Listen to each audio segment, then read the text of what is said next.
dear students, welcome to the online class.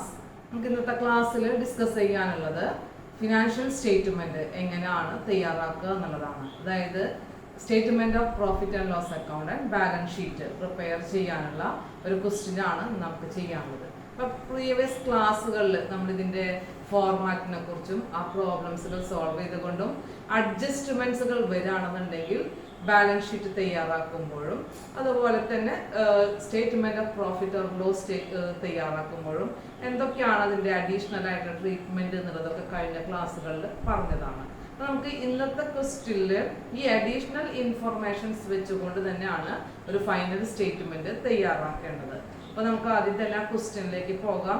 ആ ക്വസ്റ്റ്യനിൽ പറയുന്ന ട്രയൽ ബാലൻസ് തന്നുകൊണ്ടാണ് നമ്മോട് ആൻസർ ചെയ്യാനായിട്ട് പറയുന്നത്. അതിന് തൊട്ട് താഴെ അഡീഷണൽ ഇൻഫർമേഷൻസുകളും പറയുന്നുണ്ട്.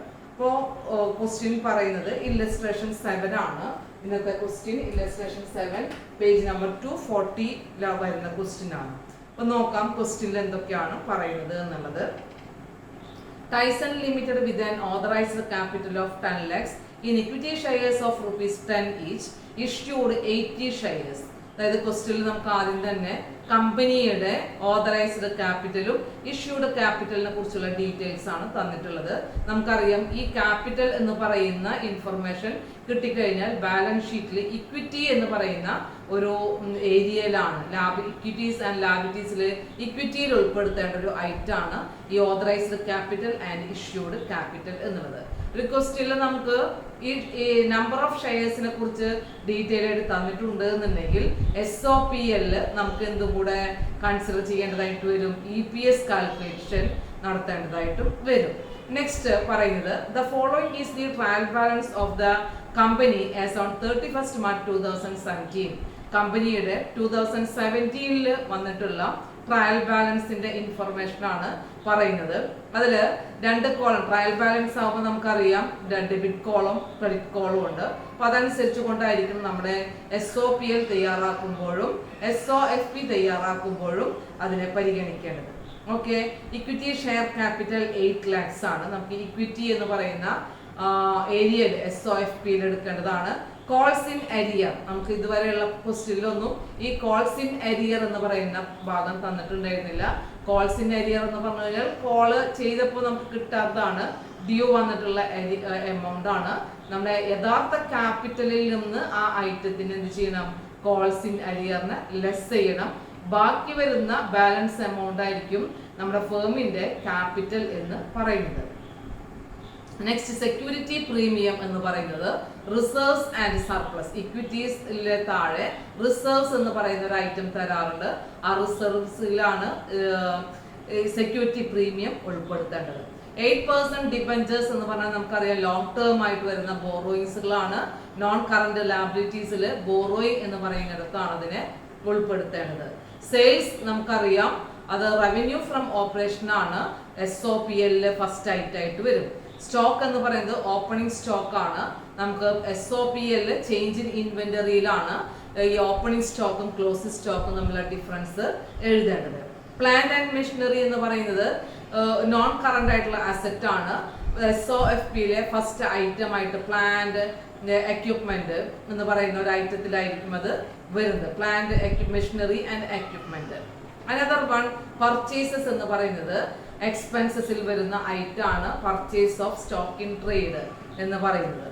നെക്സ്റ്റ് വേജസ് എന്ന് പറഞ്ഞു കഴിഞ്ഞാൽ SOPL തന്നെ എംപ്ലോയി ബെനിഫിറ്റ് എക്സ്പെൻസസിൽ വരുന്ന ഐറ്റം ആണ്. Then depreciation on furniture also included in the SOPL. Employee benefit എക്സ്പെൻസസിന് ശേഷം ഫിനാൻസ് കോസ്റ്റിന് ശേഷം വരുന്ന ഒരു ഐറ്റം ആണ് depreciation on furniture. Then salary എന്ന് പറയുന്നത് എന്തായിരിക്കും, എംപ്ലോയി ബെനിഫിറ്റ് എക്സ്പെൻസിൽ വരുന്നതാണ്. ഓഫീസ് എക്സ്പെൻസസ് എന്ന് പറഞ്ഞു കഴിഞ്ഞാൽ അപ്പോൾ സാലറി എന്ന് പറയുന്നത് എംപ്ലോയി ബെനിഫിറ്റ് എക്സ്പെൻസസ് എന്ന് പറയുന്നത് എവിടെയാണ്, SOPL എടുക്കുന്നത്. ഓഫീസ് എക്സ്പെൻസസും അതർ എക്സ്പെൻസിൽ വരുന്നതാണ് SOPL എടുക്കുന്ന ഐറ്റമാണ്. കമ്മീഷൻ എന്ന് പറയുന്നത് നമുക്കറിയാം, കമ്മീഷൻ പെയ്ഡ് ആവാം, അല്ലെങ്കിൽ കമ്മീഷൻ അലൗഡ് ആവാം, കമ്മീഷൻ റിസീവ്ഡ് ആവാം. നമുക്കിവിടെ കമ്മീഷൻ എന്ന് മാത്രമേ തന്നിട്ടുള്ളൂ. പക്ഷെ നമുക്ക് ആ എമൗണ്ട് കോളം ക്രെഡിറ്റ് ആണ്, ദാറ്റ് ഈസ് ദ ഇൻകം ആണ്. കമ്മീഷൻ റിസീവ്ഡ് ആയിട്ടാണ് അതിനെ എടുക്കേണ്ടത്. അതർ ഇൻകത്തിൽ ഉൾപ്പെടുത്തേണ്ട ഐറ്റാണ് ഈ പറയുന്ന കമ്മീഷൻ. നെക്സ്റ്റ് സൺട്രി ഡെപ്റ്റേഴ്സ് ആണ്. സൺട്രി ഡെപ്റ്റേഴ്സ് എന്ന് പറഞ്ഞു കഴിഞ്ഞാൽ 80,000 ആണ്. നമുക്കറിയാം കറണ്ട് അസറ്റ് ആയിട്ട് എടുക്കുന്നതാണ്. That is included in the SOFP. Another one, sundry creditors. Sundry creditors is an liability, current liability. It is also included in the SOFP. Then bills payable എന്ന് പറയുന്നതും current liability ആണ്, SOFP യിൽ വരുന്നതാണ്. Furniture എന്ന് പറയുന്നത് ഒരു fixed ആയിട്ടുള്ള asset ആണ്, നോൺ കറണ്ട് അസറ്റ് ആണ്. SOFP യിലെ പ്ലാന്റ്, എക്യുപ്മെന്റ് ആൻഡ് മെഷീനറി എന്ന് പറയുന്നിടത്തൊക്കെ വരുന്ന ഒരു ഐറ്റം ആണ് ഫർണിച്ചർ, ഫിക്സ്ഡ് ആയിട്ടുള്ള asset. Then cash at bank and cash in hand എന്ന് പറയുന്നത് കറണ്ട് ആയിട്ടുള്ള അസറ്റിൽ വരുന്നതാണ്, ക്യാഷ് ആൻഡ് ബാങ്ക് ബാലൻസ് എന്ന് പറയുന്നത്. നെക്സ്റ്റ് പ്രിലിമിനറി എക്സ്പെൻസസ് ആണ്. പ്രിലിമിനറി എക്സ്പെൻസസ് എന്ന് പറയുന്നത് നമുക്ക് പുതിയതായിട്ട് കാണുന്ന ഒരു ഐറ്റം ആണ്, അൺഫെമിലിയർ ആണ്. കഴിഞ്ഞ ക്ലാസ് ക്വസ്റ്റ്യൻസുകളിലൊന്നും നമുക്ക് വന്നിരുന്നില്ല. പ്രിലിമിനറി എക്സ്പെൻസസ് എന്ന് പറയുന്നത് അതർ നോൺ കറണ്ട് അസറ്റിൽ ഉൾപ്പെടുത്തേണ്ടതാണ്, SOFP യിൽ വരുന്ന ഐറ്റം ആണ്. 10% ഇൻവെസ്റ്റ്മെന്റ് എന്ന് പറയുന്നത് നമുക്കറിയാം അസറ്റ് ആണ് അല്ലെ. ഇൻവെസ്റ്റ്മെന്റ് എന്ന് പറയുന്നത് അസറ്റ് ആണ്. അപ്പൊ നോൺ കറണ്ട് അസറ്റിലെ ഇൻവെസ്റ്റ്മെന്റ്സ് എന്ന് പറയുന്നതിൽ എടുത്താണ് അത് എടുക്കേണ്ടത്. ഗുഡ് വിൽ എന്ന് പറഞ്ഞു കഴിഞ്ഞാൽ ഇൻടേഞ്ചിബിൾ ആയിട്ടുള്ള അസറ്റുകളിൽ എടുക്കേണ്ടതാണ്, SOFP യിൽ നോൺ കറണ്ട് അസറ്റിൽ വരുന്നതാണ്. പ്രോഫിറ്റ് ആൻഡ് ലോസ് അക്കൗണ്ട് ആണ് പറയുന്നത്. പ്രോഫിറ്റ് ആൻഡ് ലോസ് അക്കൗണ്ടിന്റെ ക്രെഡിറ്റ് ബാലൻസ് എന്ന് പറഞ്ഞു കഴിഞ്ഞാൽ കഴിഞ്ഞ വർഷം നമുക്കുള്ള പ്രോഫിറ്റ് ആണ് ഇവിടെ തന്നിട്ടുള്ള ക്ലോസിംഗ് ബാലൻസ് ആയിട്ട്. അതായത് പ്രോഫിറ്റ് ആൻഡ് ലോസ് അക്കൗണ്ടിന്റെ ക്ലോസിംഗ് ബാലൻസ് കഴിഞ്ഞ വർഷത്തിൽ തന്നിട്ടുള്ളത്. നമുക്കത് റിസർവ്സ് ആൻഡ് സർപ്ലസിൽ, സർപ്ലസ് എന്ന് പറയുന്നിടത്ത് കഴിഞ്ഞ വർഷത്തെ പ്രോഫിറ്റും അതേസമയം ഈ വർഷം SOPL കണ്ടു കഴിഞ്ഞാൽ ആ പ്രോഫിറ്റും കൂടെ ആഡ് ചെയ്തുകൊണ്ട് സർപ്ലസ് ആയിട്ട് നമുക്ക് കാണിക്കാം. ഓക്കെ, അപ്പൊ അതാണ് അവിടുത്തെ ചെയ്യേണ്ട ട്രീറ്റ്മെന്റുകൾ. അപ്പൊ നമുക്ക് ഈ ട്രയൽ ബാലൻസിൽ പറയുന്ന ഐറ്റംസുകളെ കുറിച്ചിട്ടാണ് ഞാൻ ഇതുവരെ ഡിസ്കസ് ചെയ്തത്. അതിൽ ഓരോ ഐറ്റംസുകളും എങ്ങനെയാണ് വന്നിട്ടുള്ളത് എന്നുള്ളത് പറഞ്ഞു കഴിഞ്ഞു. ഇനി നമുക്ക് ശ്രദ്ധിക്കേണ്ടത് ഈ ഫൈനൽ സ്റ്റേറ്റ്മെന്റ് തയ്യാറാക്കാൻ അല്ലെങ്കിൽ ഫൈനൽ അക്കൗണ്ട്സ് പ്രിപ്പയർ ചെയ്യാനായിട്ട് അഡീഷണൽ ആയിട്ടുള്ള ഇൻഫർമേഷൻസുകൾ തന്നിട്ടുണ്ട് എന്നുണ്ടെങ്കിൽ ഫൈനൽ അക്കൗണ്ട്സ് തയ്യാറാക്കുമ്പോൾ ഒരേ സമയം SOPL-ലും അതേസമയം എവിടെയും എടുക്കേണ്ടതായിട്ട് വരും, SOFP-യിലും അതിനെ ട്രീറ്റ് ചെയ്യേണ്ടതായിട്ട് വരും. കാരണം കഴിഞ്ഞ ക്ലാസ്സിൽ നമ്മൾ some adjustment items in the final accounts എന്ന് പറഞ്ഞുകൊണ്ട് മനസ്സിലാക്കിയത്. കഴിഞ്ഞ ക്ലാസ്സിൽ അതിനെ കുറിച്ചൊരു 14 ഐറ്റം നമ്മൾ ഡിസ്കസ് ചെയ്തിരുന്നു. 14 ഐറ്റത്തിലെ 15ഓളം ഐറ്റംസുകളാണ് നമ്മൾ കഴിഞ്ഞ ക്ലാസ്സിൽ ഡിസ്കസ് ചെയ്തത്. പക്ഷെ നമ്മുടെ ക്വസ്റ്റ്യൻസിൽ 5 or 6 ഐറ്റംസുകളൊക്കെ വരും. നമ്മുടെ ഈ ഒരു ക്വസ്റ്റ്യൻ ഇല്ലസ്ട്രേഷൻ 7 അഡീഷണൽ ഇൻഫർമേഷൻ ആയിട്ട് ഒരു 9ഓളം അഡ്ജസ്റ്റ്മെന്റ് ഐറ്റംസുകൾ തന്നിട്ടുണ്ട്. അപ്പൊ ഞാൻ അതൊന്ന് ഡിസ്കസ് ചെയ്യാം, എന്നിട്ട് നമുക്കത് ആൻസറിലേക്ക് പോകാം. അതായിരിക്കും കുറേയും കൂടെ നല്ലത്. നമുക്ക് ഫസ്റ്റ് വൺ അഡീഷണൽ ഇൻഫർമേഷനിൽ പറയുന്നത് ക്ലോസിംഗ് സ്റ്റോക്ക് എന്ന് പറയുന്ന ഐറ്റാണ്. ക്ലോസിംഗ് സ്റ്റോക്കിനെ കുറിച്ചിട്ടാണ് പറയുന്നത്. ക്ലോസിംഗ് സ്റ്റോക്ക് നമ്മൾ എങ്ങനെയാണ് അഡ്ജസ്റ്റ് ചെയ്യുന്നത്? നമുക്കറിയാം SOPL ചേഞ്ച് ഇൻ ഇൻവെന്ററി എന്ന് പറയുന്നിടത്ത് ഈ പറയുന്ന ക്ലോസിംഗ് സ്റ്റോക്ക് ഐറ്റം എടുക്കണം. അതേസമയം നമ്മൾ എവിടെയും കൂടെ എടുക്കേണ്ടതായിട്ട് വരും, SOFP-യിലെ ക്ലോസിംഗ് സ്റ്റോക്കിനെ കറണ്ട് അസറ്റ് ആയിട്ടും എടുക്കണം. കറണ്ട് അസറ്റ് എന്നുള്ളതാണ് ഞാൻ ഇവിടെ ഉദ്ദേശിച്ചത്. ഫുൾ ആയിട്ടും എഴുതാം, കറണ്ട് അസറ്റ് ആയിട്ടും ഈ പറയുന്ന ഐറ്റത്തിനെ എടുക്കണം. ഓക്കെ, അപ്പൊ നമുക്ക് ഇവിടെ SOPL ചേഞ്ച് ഇൻ ഇൻവെന്ററി എന്ന് പറയുമ്പോൾ നമ്മൾ ഓപ്പണിംഗ് സ്റ്റോക്കും ദെൻ ക്ലോസിംഗ് സ്റ്റോക്കും തമ്മിലുള്ള ഡിഫറൻസ് ആയിരിക്കും കാണിക്കുന്നത്. അപ്പൊ അതിന്റെ റൂൾ നമുക്ക് അറിയാവുന്നതാണ്. അപ്പൊ ക്ലോസിംഗ് സ്റ്റോക്കിന് ഇങ്ങനെ അഡ്ജസ്റ്റ് ചെയ്യണം. നമ്പർ 2 ആയിട്ട് വരുന്ന item interest accrued on investment ആണ്. ഇൻവെസ്റ്റ്മെന്റിന്റെ മുകളിൽ നമുക്ക് ഇൻട്രസ്റ്റ് കിട്ടിയിട്ടുണ്ട്. പക്ഷെ ഇൻട്രസ്റ്റ് അക്രൂഡ് എന്ന് പറയുമ്പോൾ നമുക്കറിയുന്നതാണ് അക്രൂഡ് ഇൻകം ആണ് അല്ലെ. അപ്പൊ ഇൻകം നമ്മൾ ഏൺ ചെയ്താണ്, പക്ഷെ നമുക്ക് കിട്ടാനുള്ളതായതുകൊണ്ട് അതിന് നമുക്ക് എടുക്കേണ്ടത് നമ്പർ 2 എന്ന് പറയുന്നത് ഇൻട്രസ്റ്റ് അക്രൂഡ്.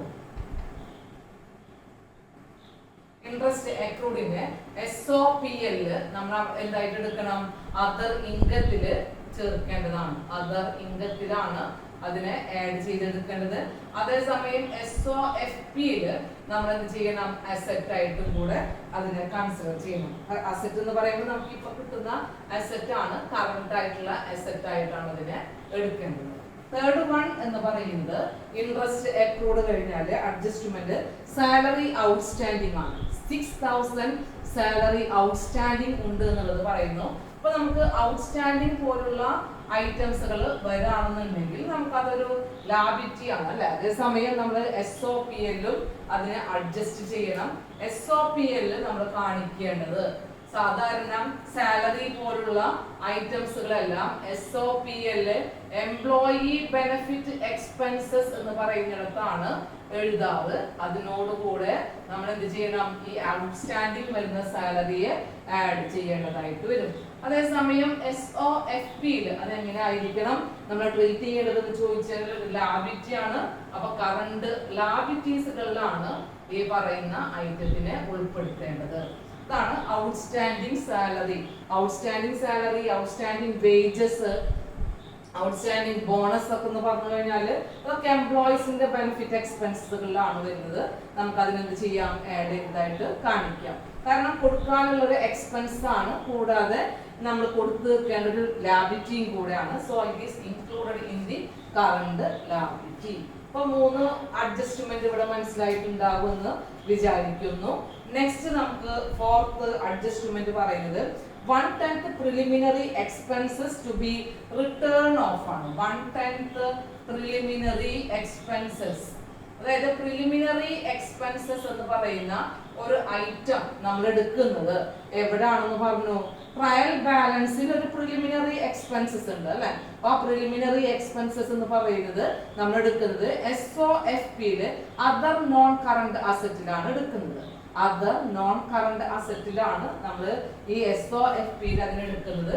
അപ്പൊ അവിടെ നമ്മൾ എന്ത് ചെയ്യണം, SOFPയിൽ തന്നെ അതർ നോൺ കറണ്ട് അസറ്റിൽ അതിനെ മൈനസ് ചെയ്തായിട്ട് ഈ 1/10 എന്ന് പറയുന്ന പ്രിലിമിനറി എക്സ്പെൻസ് ഈ പ്രിലിമിനറി എക്സ്പെൻസസിൽ നിന്നും അതിനെന്ത് ചെയ്യണം, ഡിഡക്ട് ചെയ്തായിട്ട് കാണിക്കണം. 1/10 എന്ത് ചെയ്യണം, ഡിഡക്ട് ചെയ്തിരിക്കണം, ലെസ് ചെയ്തിരിക്കണം. അതാണ് ഇവിടുത്തെ റൂള് പറയുന്നത്. അതേസമയം പ്രിലിമിനറി എക്സ്പെൻസസ് എന്ന് പറയുന്ന ഒരു ഐറ്റം നമ്മൾ ഇതേപോലെ തന്നെ അഡ്ജസ്റ്റ്മെന്റിൽ വന്നത് കൊണ്ട് പ്രോഫിറ്റ് ആൻഡ് ലോസ് അക്കൗണ്ടിൽ SOPLും കൂടെ എടുക്കണം. അപ്പൊ SOPL ഈ പറയുന്ന എക്സ്പെൻസുകളൊക്കെ നമ്മൾ എടുക്കുന്നത് ഏതിലായിരിക്കും, അതർ എക്സ്പെൻസുകളിലാണ്. പ്രിലിമിനറി എക്സ്പെൻസ് ഒക്കെ എടുക്കുന്നത് നമ്മൾ എവിടെയായിരിക്കും, അതർ എക്സ്പെൻസുകളിലാണ്. അപ്പൊ ആ അതർ എക്സ്പെൻസസില് നമ്മൾ എന്ത് ചെയ്യണം, ഈ പ്രിലിമിനറി എക്സ്പെൻസ് 1/10 അവിടെയും കാണിക്കണം. ഓക്കെ, അതാണ് ഇവിടുത്തെ റൂള്. മനസ്സിലായിട്ടുണ്ടാവും എന്ന് വിചാരിക്കുന്നു. പ്രിലിമിനറി എക്സ്പെൻസസ് എന്ന് പറയുന്ന ഒരു ഐറ്റം നമുക്ക് ട്രയൽ ബാലൻസിൽ തന്നിട്ടുള്ളത് കൊണ്ട് നോൺ കറണ്ട് അസറ്റ് ആയിട്ടാണ് എടുക്കുന്നത്.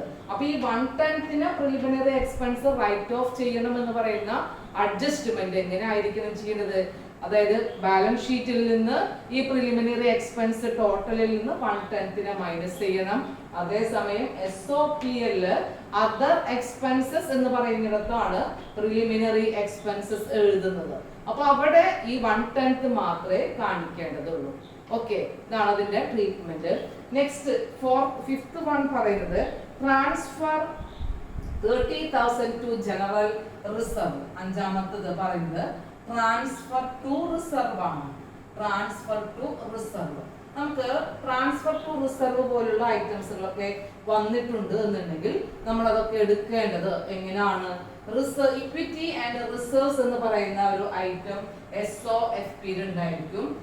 SOFPയില് ഇക്വിറ്റി ആൻഡ് റിസർവ്സ് എന്ന് പറയുന്ന ഐറ്റം ഉണ്ട് അല്ലെ. അപ്പൊ ആ റിസർവ്സിലാണ് നമ്മൾ ഈ പറയുന്ന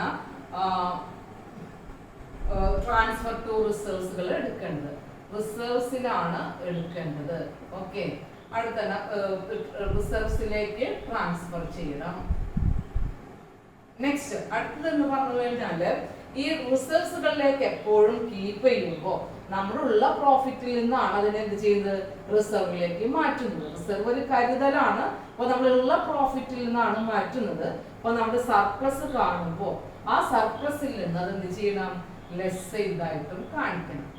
സർപ്ലസിൽ നിന്ന് അത് ലെസ് ചെയ്തതായിട്ടും കാണിക്കണം. ഈ സർപ്ലസ് എന്ന് പറയുന്നത് എവിടെയാണ് കാണിക്കുന്നത് നമുക്കറിയാം.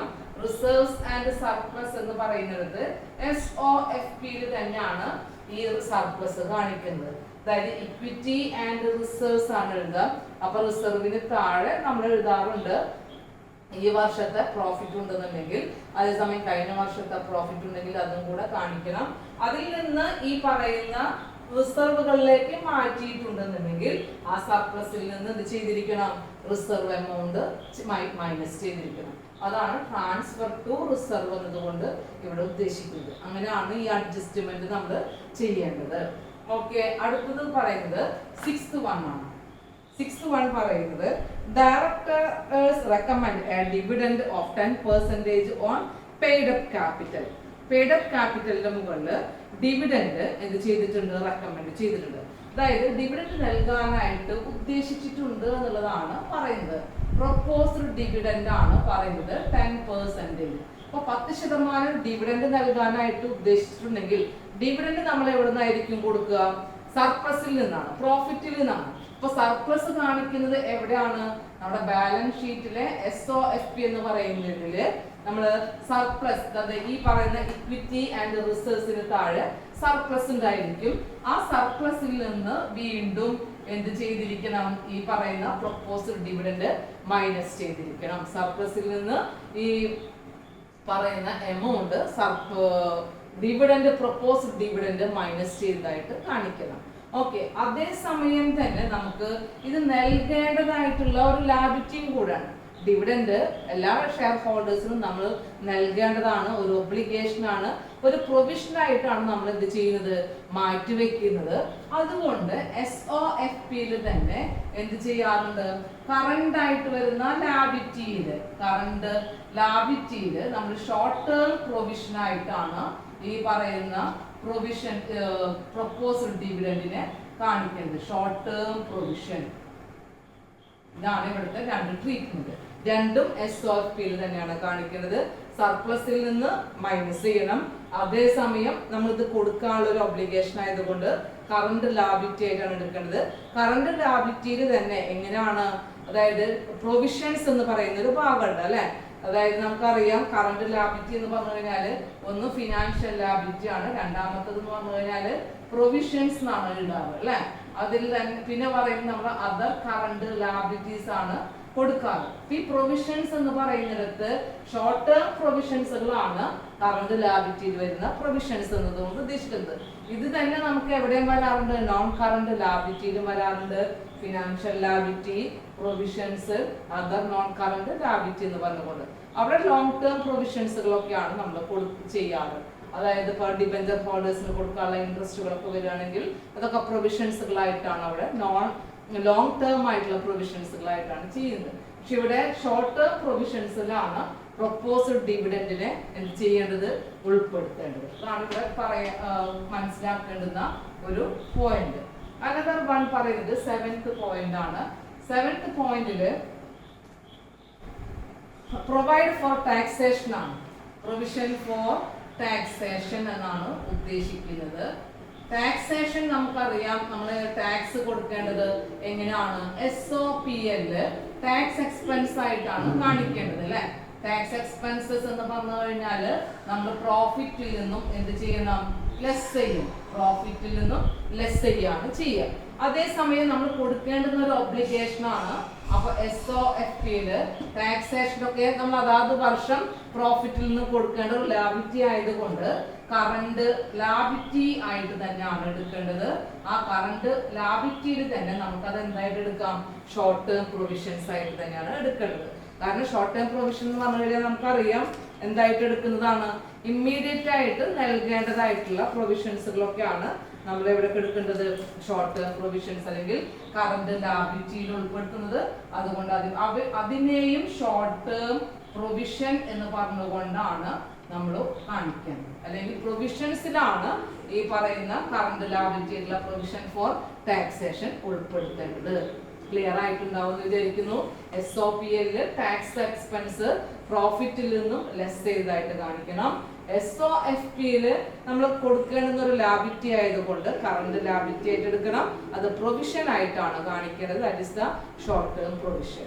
നെക്സ്റ്റ് പറഞ്ഞു കഴിഞ്ഞാൽ 8th പോയിന്റ് പറയുന്നത് provide for debenture interest due for 1 year ആണ്. അതായത് നമുക്ക് അറിയാം ഡിബഞ്ചറിന് കൊടുക്കാനുള്ള ഇൻട്രസ്റ്റ് എന്ന് പറഞ്ഞു കഴിഞ്ഞാൽ അതെല്ലാം നമുക്ക് ബോറോയിങ്സിന്റെ മുകളിൽ വരുന്നതാണ് അല്ലെ. ബോറോയിങ് എന്ന് പറയുന്നതാണ് ഡിബഞ്ചേഴ്സ് എന്ന് പറയുന്നത്. അപ്പോൾ SOFP നമ്മൾ ഡിബഞ്ചർ ഫിനാൻസ് കോസ്റ്റിലായിരിക്കും ഇത് എടുക്കുന്നത്. Interest on debentures, interest on debentures due ആണ്, കൊടുക്കാനുള്ളതാണ് എന്നുള്ളതാണ് പറയുന്നത്. 1 yearന് കൊടുക്കാനുള്ളതാണ് അല്ലെ. അപ്പൊ അങ്ങനെ പ്രൊവൈഡ് ചെയ്യാനുണ്ടെന്നുണ്ടെങ്കിൽ നമുക്കറിയാം SOPL ഈ ഡിബഞ്ചറിന് കൊടുക്കാനുള്ള ഇൻട്രസ്റ്റിനൊക്കെ നമ്മൾ കാണിക്കുന്നത് ഫിനാൻസ് കോസ്റ്റിലാണ്. അപ്പൊ ഫിനാൻസ് കോസ്റ്റിൽ ഇൻട്രസ്റ്റ് ഓൺ ഡിബഞ്ചർ എന്ന് പറഞ്ഞുകൊണ്ട് കാണിക്കണം. അതേസമയം SOFP എന്ന് പറയുന്നത് ഈ ഡിബഞ്ചർ എന്ന് പറഞ്ഞു കഴിഞ്ഞാൽ നമ്മൾ നോൺ കറണ്ട് ലാബിലിറ്റിയില് ബോറോയിങ്സ് എന്ന് പറഞ്ഞുകൊണ്ടാണ്, അതായത് ഫിനാൻഷ്യൽ ലാബിലിറ്റിയില് ബോറോയിങ്സ് എന്ന് പറയുന്നിടത്താണ് ഡിബഞ്ചർ എഴുതുന്നത്. ആ ഡിബഞ്ചറിനോട് കൂടെ നമ്മൾ അതെന്ത് ചെയ്യണം? ഇൻട്രസ്റ്റ് ഓൺ ഡിബഞ്ചർ ആഡ് ചെയ്തിരിക്കണം. ബോറോയിങ്സില് വിത്ത് ഡിബഞ്ചർ, ആഡ് വിത്ത് ഡിബഞ്ചേഴ്സ്, ആഡ് വിത്ത് ഡിബഞ്ചേഴ്സ്. അതാണ് ഇവിടെ ചെയ്യേണ്ടുന്ന അടുത്തൊരു അഡ്ജസ്റ്റ്മെന്റ്. ഇത്രയേ ഉള്ളൂ. SOPL ഫിനാൻസ് കോസ്റ്റ് ആയിട്ട് എടുക്കണം. SOFP നോൺ കറന്റ് ലാബിലിറ്റിയിലാണ് ഡിബഞ്ചേഴ്സ് എന്ന് പറയുന്നതായിട്ട് എടുക്കുന്നത്. That is included in the borrowings part. അത് ആ ഡിബഞ്ചറിനോട് കൂടെ ആഡ് ചെയ്തുകൊണ്ട് ഇൻട്രസ്റ്റ് എമൗണ്ടിനെയും കൂടെ അവിടെ കാണിച്ചിരിക്കണം. ഇതാണ് അവിടുത്തെ റൂള്. 9th റൂൾ പറയുന്നത് provide four corporate dividend tax ആണ്. നമ്മൾ കഴിഞ്ഞ ക്ലാസ്സിൽ അഡ്ജസ്റ്റ്മെന്റിൽ പറഞ്ഞതാണ് CDT, കോർപ്പറേറ്റ് ഡിവിഡൻഡ് ടാക്സ് 20% കൊടുക്കാനാണ് പറയുന്നത്. അപ്പൊ ഡിവിഡൻഡ് ടാക്സ്, ഡിവിഡൻഡ് കൊടുക്കുന്നത് നമ്മൾ എവിടെ നിന്നാണ്? പ്രോഫിറ്റിൽ നിന്നാണ്. അപ്പോൾ കമ്പനി എന്ത് ചെയ്തിരിക്കണം? ഡിവിഡൻഡ് കൊടുക്കുന്നതിന്റെ മുകളിൽ ടാക്സ് കൊടുത്തിരിക്കണം. അപ്പൊ അത് ആ പ്രോഫിറ്റിൽ നിന്ന് തന്നെയാണ് എന്ത് ചെയ്യേണ്ടത്? ഈ പറയുന്ന കോർപ്പറേറ്റ് ഡിവിഡൻഡ് ടാക്സ് ലെസ് ചെയ്യേണ്ടത്. കോർപ്പറേറ്റ് ഡിവിഡൻഡ് ടാക്സും ലെസ് ചെയ്യേണ്ടത് ഏതിൽ നിന്നാണ്? സർപ്ലസിൽ നിന്നാണ്. അപ്പൊ സർപ്ലസിൽ നിന്ന് നമ്മൾ ആദ്യം ഇവിടെ SOFP നമ്മൾ റിസർവ്സ് ആൻഡ് സർപ്ലസ് എന്ന് പറയുന്ന ഒരു പോർഷൻ ആയിരിക്കും. ആ സർപ്ലസിൽ നിന്ന് ഇതിനെ ലെസ് ചെയ്തായിട്ട് കാണിക്കണം. ലെസ് CDT 20% ആയിട്ട് കാണിച്ചിരിക്കണം. അതേസമയം നമ്മൾ ഇത് കൊടുക്കേണ്ടുന്ന ഒരു ലാബിലിറ്റി തന്നെയാണ് കമ്പനിക്ക്. അതുകൊണ്ട് CDT എന്ന് പറയുന്നതും SOFP തന്നെ നമ്മൾ കറണ്ട് ലാബിലിറ്റിയില് എന്ത് ചെയ്യണം?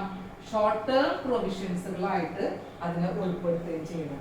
കോർപ്പറേറ്റ് ഡിവിഡൻഡ് ടാക്സ് എന്ന് പറഞ്ഞു കഴിഞ്ഞാല് ഷോർട്ട് ടേം പ്രൊവിഷൻസ് എന്ന് പറഞ്ഞുകൊണ്ട് തന്നെയാണ് നമ്മൾ അതിനെയും കാണിക്കുന്നത്. ഓക്കെ. അപ്പൊ SOFP സർപ്ലസിൽ നിന്ന് ഈ ഡിവിഡൻഡ് CDTയും ലെസ് ചെയ്തിരിക്കണം. അതേസമയം SOFP എന്ന് പറയുന്നിടത്ത് തന്നെ ഈ പറയുന്ന CDT ഷോർട്ട് ടേം പ്രൊവിഷൻ ആയിട്ട് നൽകിയിരിക്കുകയും ചെയ്യണം. ഇത്രയാണ് നമുക്ക് അഡ്ജസ്റ്റ്മെന്റ് ഐറ്റംസുകൾ ട്രീറ്റ് ചെയ്യേണ്ടത്. അപ്പൊ ഞാനിവിടെ എങ്ങനെയൊക്കെ ചെയ്യണം എന്ന് പറയുന്നതിന്റെ ഒരു ബ്രീഫ് ആയിട്ടുള്ള ഒരു ഐഡിയ ആണ് പറഞ്ഞു തന്നിട്ടുള്ളത്. അപ്പൊ ഓരോ അഡ്ജസ്റ്റ്മെന്റും ഇങ്ങനെ ആയിരിക്കണം നമ്മൾ SOPL തയ്യാറാക്കുമ്പോഴും SOFP തയ്യാറാക്കുമ്പോഴും ആ ട്രീറ്റ്മെന്റ് ചെയ്യേണ്ടത്.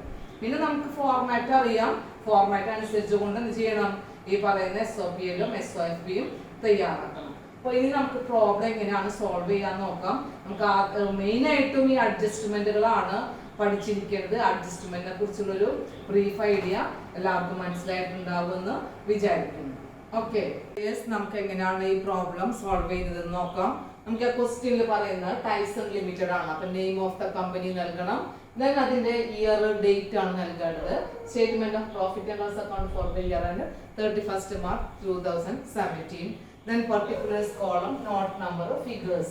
നമുക്ക് ഒരു വർഷത്തെ ഡീറ്റെയിൽസ് തന്നതുകൊണ്ട് കറന്റ് ഇയർ വരുന്ന എമൗണ്ടുകളാണ് ഇവിടെ കാണിക്കേണ്ടത്. പർട്ടിക്കുലേഴ്സിൽ നമ്മൾ ഫസ്റ്റ് വൺ പറയേണ്ടത് റവന്യൂ ഫ്രം ഓപ്പറേഷൻ ആണ്. റവന്യൂ ഫ്രം ഓപ്പറേഷൻ മെയിൻ ആയിട്ടും നമുക്ക് വരുന്ന റവന്യൂ എന്ന് പറഞ്ഞു കഴിഞ്ഞാൽ സെയിൽസ് ആണ്. ആ സെയിൽസിൽ വന്നുള്ള ഡീറ്റെയിൽസ് ക്വസ്റ്റ്യൻ നമുക്ക് ഡയറക്റ്റ് തന്നിട്ടുണ്ട്. 3,80,000 ആണ് നമുക്ക് സെയിൽസിൽ നിന്ന് വരുന്ന റവന്യൂ എന്ന് പറയുന്നത്. That is revenue from operation. Next എന്ന് പറഞ്ഞു കഴിഞ്ഞാൽ അതർ ഇൻകം ആണ്. അതർ ഇൻകം ആണ് നമ്മൾ ഫോർമാറ്റിൽ എഴുതുന്നത്. അതർ ഇൻകം എന്ന് പറയുമ്പോൾ നമുക്ക് 2 ഐറ്റംസുകൾ ക്വസ്റ്റ്യനിൽ തന്നിട്ടുള്ളത് കൊണ്ട് നമ്മൾ നോട്ട് നമ്പർ 1 ആയിട്ടാണ് കൊടുക്കുന്നത്. അതർ ഇൻകം എന്ന് പറയുന്നത് ഒരെണ്ണം കമ്മീഷൻ ആണ്. കമ്മീഷൻ വരുന്നുണ്ട്. അതായത് കമ്മീഷൻ റിസീവ്ഡ് എന്നാണ് അവിടെ ഉദ്ദേശിക്കുന്നത്. ട്രയൽ ബാലൻസിൽ നമുക്ക് ക്രെഡിറ്റ് സൈഡിലാണ് തന്നിട്ടുള്ളത്. ഇൻകം ആയിട്ടാണ് കൺസിഡർ ചെയ്യേണ്ടത്. 12,000 ആണ്. അനദർ വൺ നമുക്ക് ട്രയൽ ബാലൻസിലല്ല തന്നിട്ടുള്ളത്, ഒരെണ്ണം അഡ്ജസ്റ്റ്മെന്റിലാണ്. അഡ്ജസ്റ്റ്മെന്റിൽ വന്നിട്ടുള്ള ഐറ്റം എന്ന് പറഞ്ഞാൽ നമ്പർ 2 അഡ്ജസ്റ്റ്മെന്റ് ആണ്. ഇൻട്രസ്റ്റ് അക്രൂഡ് ആണ്. ഇൻട്രസ്റ്റ് അക്രൂഡ് ആയിട്ടുള്ളത് അതർ ഇൻകത്തിലാണ് നമ്മൾ എടുക്കേണ്ടത്. നമ്മളിവിടെ ഞാനിവിടെ മനസ്സിലാകാനായിട്ട് അഡ്ജസ്റ്റ് നമ്പർ 2 എന്ന് പറയുന്നുണ്ട്. നിങ്ങൾ അത് ക്ലിയർ ആക്കിയിരിക്കണം. നേരത്തെ ഞാൻ പറഞ്ഞിട്ടുള്ള അഡ്ജസ്റ്റ്മെന്റിൽ പറഞ്ഞതാണ്. ഇൻട്രസ്റ്റ് അക്രൂഡ് എന്ന് പറഞ്ഞു കഴിഞ്ഞാൽ 30,000 ആണ്. 30,000 ടോട്ടൽ വരുന്നത് 42,000. അതർ ഇൻകത്തിൽ വരുന്നത് 42,000 ആണ്. 42,000 കിട്ടിക്കഴിഞ്ഞാൽ നമുക്ക് മറ്റുള്ള ഇൻകം ഒന്നും ഇല്ലാത്തത് കൊണ്ട് നമുക്ക് എന്ത് ചെയ്യാം, ഇതിന്റെ ടോട്ടൽ റവന്യൂ കാൽക്കുലേറ്റ് ചെയ്യാം. ഈ പറയുന്നത് ടോട്ടൽ റവന്യൂ ആണ്. ടോട്ടൽ റവന്യൂ എന്ന് പറഞ്ഞു കഴിഞ്ഞാൽ 4,22,000 ആണ് വരുന്നത്. 4,22,000. ഓക്കെ. നെക്സ്റ്റ് നമുക്ക് വരുന്ന നമ്പർ 2 എന്ന് പറഞ്ഞു കഴിഞ്ഞാൽ എക്സ്പെൻസസുകളാണ്. ഏതെല്ലാം എക്സ്പെൻസസുകളാണ് ഉള്ളത് എന്നുള്ളതാണ്. അപ്പോൾ നമുക്ക് ഫോർമാറ്റ് അറിയാം. കോസ്റ്റ് ഓഫ് മെറ്റീരിയൽ കൺസ്യൂംഡ് അങ്ങനത്തെ ഒരു ഐറ്റം നമ്മുടെ ക്വസ്റ്റ്യനിൽ ഇല്ല, അതുകൊണ്ട് നമ്മൾ ഇവിടെ എഴുതുന്നില്ല. നെക്സ്റ്റ് ഐറ്റം എന്ന് പറഞ്ഞു കഴിഞ്ഞാൽ purchases of stock in trade ആണ്. പർച്ചേസസ് ആണ്. അപ്പൊ നമുക്ക് പർച്ചേസസ് എന്ന് പറയുന്ന ഒരു ഐറ്റം ക്വസ്റ്റ്യനിൽ തന്നിട്ടുണ്ട്. ദാറ്റ് ഈസ് 1,60,000 ആണ് തന്നിട്ടുള്ളത്. ഒരു എക്സ്പെൻസ് ആണ് 1,60,000. പർച്ചേസസ് കഴിഞ്ഞാൽ നമുക്ക് ചേഞ്ച് ഇൻ ഇൻവെന്ററി എന്ന് പറയുന്ന ഐറ്റം ആണ് എഴുതേണ്ടത്. Change in inventory. Change in ഇൻവെന്ററിയിൽ നമുക്കറിയാം ക്ലോസിംഗ് സ്റ്റോക്ക് അതുപോലെ തന്നെ ഓപ്പണിംഗ് സ്റ്റോക്ക് തമ്മിലുള്ള ഡിഫറൻസ് ആണ് കാണിക്കേണ്ടത്. ക്ലോസിംഗ് സ്റ്റോക്ക് എന്ന് പറയുന്നത് 12,000 ആണ്. 12,000. ഓപ്പണിംഗ് സ്റ്റോക്ക് ആയിട്ട് നമുക്ക് തന്നിട്ടുള്ളത് 42,000 ആണ് അല്ലേ. അപ്പൊ അതിന്റെ ഡിഫറൻസ് എന്ന് പറഞ്ഞു കഴിഞ്ഞാൽ നമുക്കറിയാം എത്ര എമൗണ്ട് വരും, 30,000 വരും. പക്ഷേ ഈ 30,000 ഡിഫറൻസ് എഴുതുമ്പോൾ നമുക്ക് റൂൾ പ്രകാരം ക്ലോസ് സ്റ്റോക്ക് ആണോ ഓപ്പണിംഗ് സ്റ്റോക്ക് ആണോ കൂടുതൽ അല്ലെങ്കിൽ കുറവ് എന്ന് നോക്കണം. Closing stock is less than the opening stock, the difference should be shown as positive. Closing stock opening സ്റ്റോക്കിനേക്കാൾ കുറവായതുകൊണ്ട് നമുക്ക് തന്നിട്ടുള്ള ഡിഫറൻസ്, കിട്ടിയിട്ടുള്ള ഡിഫറൻസിനെ പോസിറ്റീവ് ഫിഗർ ആയിട്ടാണ് എടുക്കേണ്ടത്. That is 30,000. Change in inventory കഴിഞ്ഞാൽ നെക്സ്റ്റ് നമുക്ക് കിട്ടേണ്ടത് എഴുതേണ്ട ഐറ്റം എന്ന് പറയുന്നത് എംപ്ലോയി ബെനിഫിറ്റ് എക്സ്പെൻസസ് ആണ്.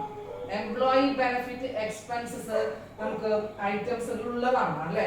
എന്താണ് എംപ്ലോയി ബെനിഫിറ്റ് എക്സ്പെൻസ് എന്ന് പറഞ്ഞു കഴിഞ്ഞാൽ 2 ഐറ്റംസുകൾ തന്നിട്ടുണ്ട്. നമുക്ക് നോട്ട് ആയിട്ട് കൊടുക്കാം. നോട്ട് നമ്പർ 2 എന്ന് പറഞ്ഞുകൊണ്ട് employee benefit expenses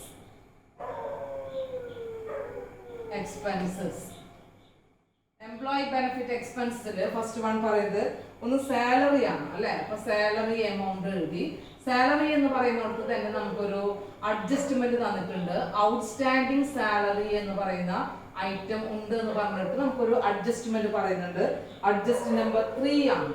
adjust number 3 ആണ് ഈ പറയുന്ന കാര്യം പറയുന്നത്.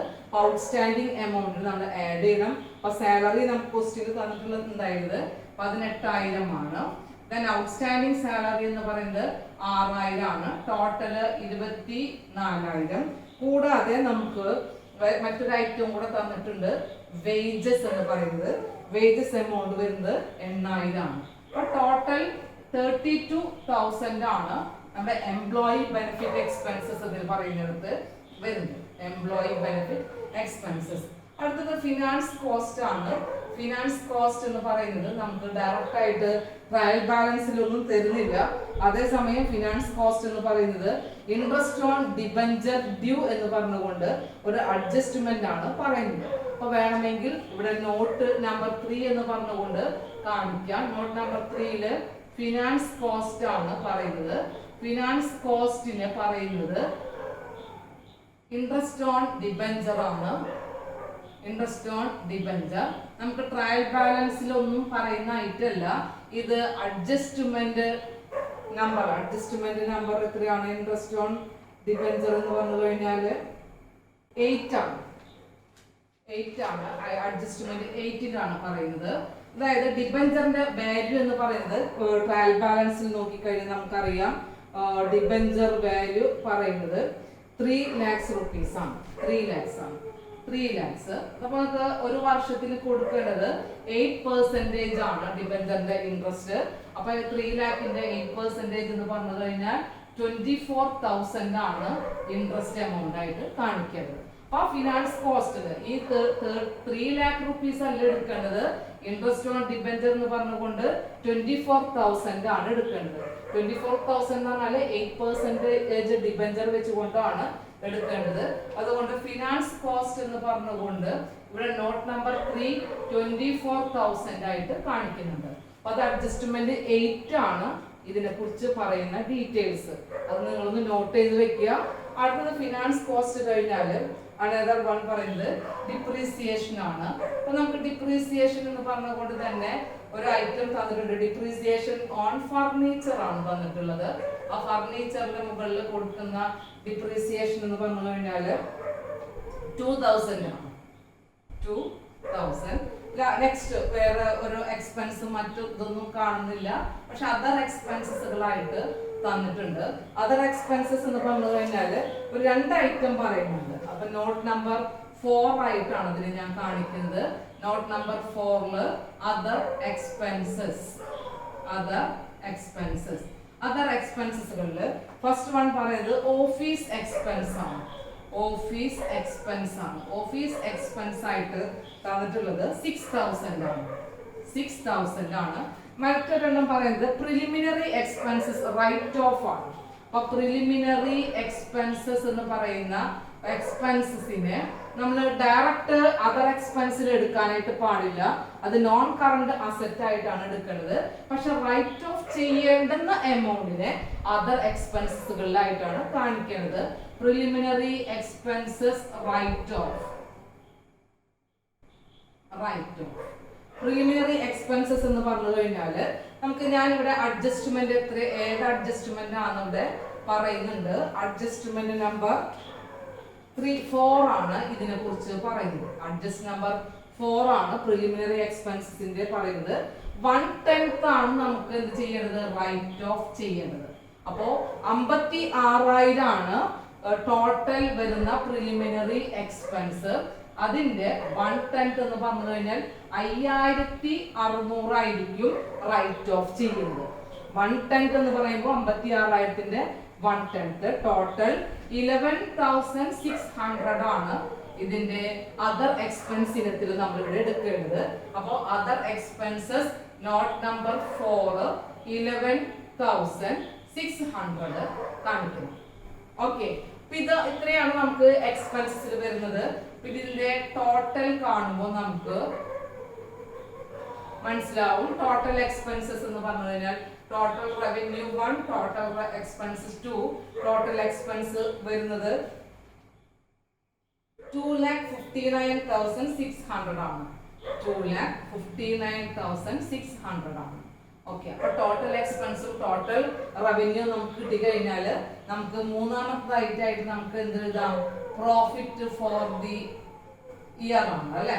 പ്രോഫിറ്റ് ഫോർ ദ ഇയർ ആണ്. അതായത് നമ്പർ 1ൽ നിന്ന് നമ്പർ 2 മൈനസ് ചെയ്യുമ്പോൾ കിട്ടുന്നതാണ് profit for the continuing period എന്നൊക്കെയാണ് നമ്മൾ ഫോർമാറ്റിൽ പഠിച്ചിട്ടുള്ളത്. ആ പ്രോഫിറ്റ് ആണ് ഇവിടെ കാണിക്കുന്ന total revenue minus total expense എന്ന് പറയുന്നത്. അപ്പൊ total revenue minus total expense എന്ന് പറയുമ്പോൾ 4,22,000 നിന്ന് 2,59,600 മൈനസ് ചെയ്യുമ്പോൾ കിട്ടുന്നതാണ് 1,62,400. 1,62,400. അപ്പൊ നമുക്ക് ഈ പ്രോഫിറ്റ് എന്ന് പറഞ്ഞു കഴിഞ്ഞാൽ അതിനൊരു പ്രത്യേകത ഉണ്ടെന്ന് നമ്മൾ പഠിച്ചിട്ടുണ്ട്. ആ പ്രോഫിറ്റിന് നമ്മൾ പറയുക പ്രോഫിറ്റ് ഫോർ ദ ഇയർ ആണെന്നുണ്ടെങ്കിലും profit before the exceptional item and extra ordinary item and tax. അപ്പൊ നമുക്ക് എക്സെപ്ഷണൽ ഐറ്റവും എക്സ്ട്രാ ഓർഡിനറി ഐറ്റവും ഒന്നും ഇല്ലാത്തത് കൊണ്ട് നമുക്ക് ഈ ഒരു പ്രോഫിറ്റിനെ നമ്മൾ എന്ത് മാത്രം പറയുന്നുള്ളൂ, പ്രോഫിറ്റ് ബിഫോർ ടാക്സ് എന്ന് മാത്രമേ ഞാൻ ഇവിടെ കാണിക്കുന്നുള്ളൂ. ടാക്സ് കൊടുക്കുന്നതിനേക്കാൾ മുമ്പുള്ളതാണ് ഈ പറയുന്ന പ്രോഫിറ്റ് എന്ന് പറയുന്നത്. That is 1,62,400. ഓക്കെ, അത് മനസ്സിലായിട്ടുണ്ടാവുമെന്ന് വിചാരിക്കുന്നു. ഇനി നമുക്ക് എന്ത് ചെയ്യണം, ടാക്സ് എക്സ്പെൻസ് പറയുന്നുണ്ട്, ആ ടാക്സ് എക്സ്പെൻസ് കൂടെ കൊടുക്കണം. ആ ടാക്സ് എക്സ്പെൻസ് കൊടുത്തു കഴിഞ്ഞാൽ നമുക്ക് ബാക്കിയുള്ള പ്രോഫിറ്റ് ആയിരിക്കും profit for the current year എന്ന് പറയുന്നത്. അപ്പൊ അതിനുശേഷം നമുക്ക് EPS എന്ന് പറയുന്ന ഒരു ഐറ്റത്തിനെയും കൂടെ എന്ത് ചെയ്യാനുണ്ട്, കാൽക്കുലേറ്റ് ചെയ്യാനുണ്ട്. കിട്ടിയിട്ടുള്ള പ്രോഫിറ്റ് ബിഫോർ ടാക്സ് ആണ്. ടാക്സ് എക്സ്പെൻസസിനെ എന്ത് ചെയ്യണം, ഇവിടെ മൈനസ് ചെയ്ത് കാണിക്കണം. ടാക്സ് എക്സ്പെൻസസ് നമുക്കപ്പോ കറന്റ് ടാക്സ് ഡെഫേർഡ് ടാക്സ് ഒന്നും എഴുതേണ്ട ആവശ്യമില്ല. അതിന് പകരം നമുക്ക് എന്ത് ചെയ്യാം, ഇവിടെ കാണിക്കേണ്ടത് പ്രൊവിഷൻ ഫോർ ടാക്സേഷൻ എന്ന് പറഞ്ഞുകൊണ്ടാണ് ക്വസ്റ്റ്യൻ നമുക്ക് തന്നിട്ടുള്ളത്. പ്രൊവിഷൻ ഫോർ ടാക്സേഷൻ നമുക്ക് അഡ്ജസ്റ്റ്മെന്റിൽ തന്നിട്ടുള്ളതാണ്. അഡ്ജസ്റ്റ്മെന്റ് നമ്പർ 7 ആണ് ഇതിനെ കുറിച്ച് പറയുന്നത്.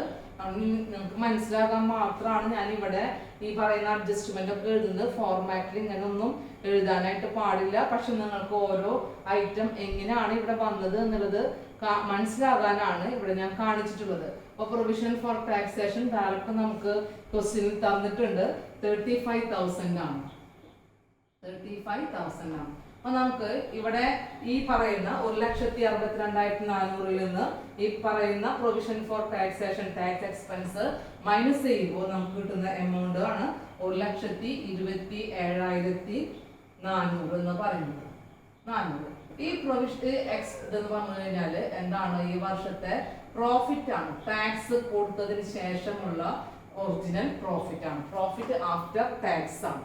ഓക്കെ, അപ്പൊ നമുക്ക് ഇവിടെ ടാക്സ് കൊടുത്തതിന് ശേഷമൊക്കെ ഉള്ള പ്രോഫിറ്റ് ആണെങ്കിലും അതുപോലെ തന്നെ ഡിസ്കണ്ടിന്യൂയിങ് ഓപ്പറേഷനിൽ വരുന്ന പ്രോഫിറ്റ് ലോസ് ഇതൊക്കെ നമുക്ക് ഇവിടെ എഴുതാം.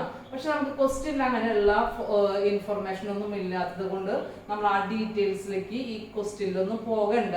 ഫോർമാറ്റ് ചില കുട്ടികൾ എഴുതി വെക്കാറുണ്ട്, എഴുതുന്നതിൽ തെറ്റില്ല. ഞാനിവിടെ അതൊന്നും കാണിക്കുന്നില്ല, കാരണം ഐറ്റംസുകൾ ഇല്ലാത്തത് കൊണ്ട്. നമുക്കിനി ഫോർമാറ്റ് പ്രകാരം കാണിക്കാനുള്ളത് ഏർണിങ്സ് പെർ ഷെയർ ആണ്. ഏർണിങ്സ് പെർ ഷെയർ എന്ന് പറയുന്നത് EPS എന്നതാണ് ഉദ്ദേശിക്കുന്നത്. അപ്പൊ EPS കാണാനായിട്ട് നമുക്ക് ബേസിക് EPS ഉണ്ട്, ഡൈല്യൂട്ടഡ് EPS ഉണ്ട്. നമുക്ക് ഡൈല്യൂട്ടഡ് ആയിട്ടുള്ള EPS ആവണമെന്നുണ്ടെങ്കിൽ നമുക്ക് പ്രിഫറൻസ് ഷെയറുകളിലേക്ക് കൺവേർട്ട് ചെയ്യുന്നു, അല്ലെങ്കിൽ പ്രിഫറൻസ് ഷെയറുകളോ ഡിബഞ്ചറുകളോ ഇക്വിറ്റി ഷെയറിലേക്ക് കൺവേർട്ട് ചെയ്യുന്നു എന്ന് പറയുന്ന ഡീറ്റെയിൽസ് പറയണം. പക്ഷെ ക്വസ്റ്റ്യനിൽ അതൊന്നുമില്ല. നമുക്കായിട്ട് കാണാനുള്ളത് ബേസിക് ആയിട്ടുള്ള EPS ആണ്. EPS കാണാനുള്ള ഫോർമുല എന്ന് പറഞ്ഞു കഴിഞ്ഞാല് net profit divided by net profit available to equity share holders divided by number of equity shares ആണ് ഇത് കാണാനുള്ള formula. Number of equity shares, അതായത് 1,27,400 ഡിവൈഡഡ് ബൈ 80,000 ആണ് നമ്മുടെ ഇവിടുത്തെ നമ്പർ ഓഫ് ഷെയർസ് എന്ന് പറയുന്നത്. ക്വസ്റ്റ്യനിൽ നമുക്ക് മുകളിൽ തന്നെ പറയുന്നുണ്ട് 80,000 ആണ് ഇക്വിറ്റി ഷെയർസ് എന്ന് പറയുന്നത്. അതുകൊണ്ട് net profit available to equity share holders divided by number of equity, that is 1,27,400 divided by 80,000 equal to 1.49 ആണ് നമുക്ക് ഇവിടെ കിട്ടുന്ന EPS എന്ന് പറയുന്നത്. ഇതാണ് നമ്മുടെ ക്വസ്റ്റ്യൻ. ഈ SOPL കംപ്ലീറ്റ് ആക്കുന്നത്.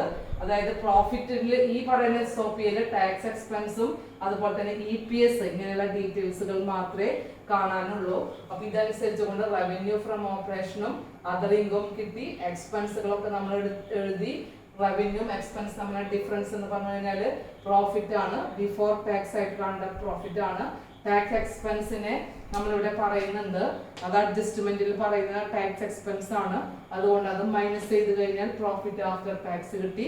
അതിൽ നിന്നാണ് എന്ത് കാൽക്കുലേറ്റ് ചെയ്തിട്ടുള്ളത്, EPS കാൽക്കുലേറ്റ് ചെയ്തിട്ടുള്ളത്. ഓക്കെ, ഇനി നമുക്ക് ഫൈനൽ അക്കൗണ്ട്സ് കംപ്ലീറ്റ് ആകണമെന്നുണ്ടെങ്കിൽ ബാലൻസ് ഷീറ്റ് അല്ലെങ്കിൽ SOFP എന്ന് പറയുന്നതും കൂടെ തയ്യാറാക്കണം. അപ്പോൾ അതെങ്ങനെയാണ് ചെയ്യേണ്ടത് എന്നുള്ളത് നമുക്ക് നോക്കാം. ഇവിടെ ബാലൻസ് ഷീറ്റ് തയ്യാറാക്കുമ്പോൾ പേര് കൊടുക്കണം, statement of financial position, SOFP അതായത് ബാലൻസ് ഷീറ്റ് എന്ന് പറഞ്ഞിട്ടുണ്ട്. ആ ഡേറ്റ്, കമ്പനിയുടെ നെയിം കൊടുത്തു, പെർട്ടിക്കുലേഴ്സ് എഴുതി, നോട്ട് നമ്പർ, ഫിഗേഴ്സ്. നമുക്കതിന്റെ ഫോർമാറ്റിലേക്ക് വരുമ്പോൾ ഫസ്റ്റ് ഐറ്റം എന്ന് പറഞ്ഞു കഴിഞ്ഞാൽ നമുക്കറിയാം അസറ്റ്സുകളാണ് എഴുതുന്നത് അല്ലേ. അസറ്റ്സുകളിൽ തന്നെ നമ്മൾ ആദ്യം എഴുതുക നോൺ കറണ്ട് ആയിട്ട് വരുന്ന അസറ്റുകളാണ്. നോൺ കറണ്ട് അസറ്റ്സുകളിൽ നമുക്കറിയാം ഫസ്റ്റ് വൺ എന്ന് പറഞ്ഞു കഴിഞ്ഞാൽ അതെന്തായിരിക്കും പറയാം, പ്ലാന്റ്, പ്രോപ്പർട്ടി ആൻഡ് എക്യുപ്മെന്റ് ആണ്. പ്ലാന്റ് ആൻഡ് എക്യുപ്മെന്റ് നമുക്ക് അതങ്ങനെ ഫിക്സഡ് ആയിട്ട് വരുന്ന അസറ്റുകളൊക്കെ ഉണ്ടെന്നുണ്ടെങ്കിൽ അതാണ് എഴുതേണ്ടത്. പ്ലാന്റ് ആൻഡ് എക്യുപ്മെന്റുകൾ നമുക്ക് പ്ലാന്റ് ആൻഡ് മെഷീനറി, ഫർണിച്ചർ രണ്ട് ഐറ്റംസുകൾ തന്നിട്ടുണ്ട്. അതായത് കൊണ്ട് പ്ലാന്റ്, പ്രോപ്പർട്ടി ആൻഡ് എക്യുപ്മെന്റുകളിലൊക്കെ നമുക്ക് എന്ത് എഴുതാം, ഈ പറയുന്ന ഫുൾ ഐറ്റംസുകൾ എഴുതാം. അപ്പൊ നോട്ട് നമ്പർ 5 എന്ന് പറഞ്ഞുകൊണ്ട് നമുക്ക് ഇവിടെ കാണിക്കാം. Not number 5 property, plant and equipment. Property, plant and equipment. അതില് പ്ലാന്റ് ആൻഡ് മെഷീനറി ഉണ്ട്. പ്ലാന്റ് ആൻഡ് മെഷീനറി, അതുപോലെ തന്നെ ഫർണിച്ചർ രണ്ട് ഐറ്റം തന്നിട്ടുണ്ട്. 3 lakhs ആണ് property, plant and equipment. 1 lakh furniture വരുന്നുണ്ട്. ടോട്ടൽ 4 lakh ആണ് ഇവിടെ plant and equipment and furniture എന്ന് പറയുന്നത്. ഇപ്പൊ ഇവിടെ ടോട്ടൽ എമൗണ്ട് 4 lakh കാണിച്ചു. ഇനി നമുക്ക് പ്ലാന്റ് ആൻഡ് മെഷീനറി കഴിഞ്ഞാൽ നെക്സ്റ്റ് വരുന്നത് ക്യാപിറ്റൽ വർക്ക് ഇൻ പ്രോഗ്രസ് ആണ്. ആ ഒരു ഐറ്റം നമുക്ക് ക്വസ്റ്റ്യൻ ഇല്ല. അതുപോലെ തന്നെ ഇൻവെസ്റ്റ്മെന്റ് പ്രോപ്പർട്ടി എന്ന് പറയുന്ന ഒരു ഐറ്റം ഇല്ല. ഇൻടേഞ്ചിബിൾ ആയിട്ടുള്ള ഒരു അസറ്റ് ഉണ്ട് നമുക്ക്. ആ ഇൻടേഞ്ചിബിൾ അസറ്റ് സെപ്പറേറ്റ് കാണിക്കണം എന്നുള്ളത് നമ്മൾ റൂൾ പ്രകാരം പഠിച്ചിട്ടുള്ളതാണ്. അതുപോലെ ഇൻടേഞ്ചിബിൾ അസറ്റ് എന്ന് പറഞ്ഞുകൊണ്ട് ഗുഡ്വില്ലിനെ സെപ്പറേറ്റ് തന്നെ കാണിക്കാം. എമൗണ്ട് തന്നിട്ടുള്ളത് 6 lakh ആണ്. ഗുഡ്വിൽ പറയുന്നത് 6 lakh ആണ്. അനദർ വൺ പറയുന്നത് അതർ ഇൻടേഞ്ചിബിൾ ആയിട്ടുള്ള അസറ്റുകൾ ഉണ്ടെങ്കിൽ അത് എടുക്കണം. നെക്സ്റ്റ് ഫിനാൻഷ്യൽ ആയിട്ട് വരുന്ന അസറ്റുകളാണ്. ഫിനാൻഷ്യൽ അസറ്റുകൾ തന്നെ നമുക്കറിയാം നോൺ കറന്റ് ഫിനാൻഷ്യൽ അസറ്റുകൾ ഒക്കെ വരുന്നുണ്ട്. ഇപ്പൊ നമുക്കിവിടെ ഇൻവെസ്റ്റ്മെന്റ് എന്ന് പറഞ്ഞുകൊണ്ട് ഒരു ഫിനാൻഷ്യൽ അസറ്റ് മാത്രമേ തരുന്നുള്ളൂ. അതിവിടെ കാണിക്കാം. ഇൻവെസ്റ്റ്മെന്റ് ആണ് പറയുന്നത്. ഇൻവെസ്റ്റ്മെന്റ് ടോട്ടൽ ഒരു ഐറ്റം മാത്രമേ ഉള്ളൂ. അതുകൊണ്ട് 3 lakhs rupees ഡയറക്റ്റ് ഇവിടെ എഴുതുന്നുണ്ട്.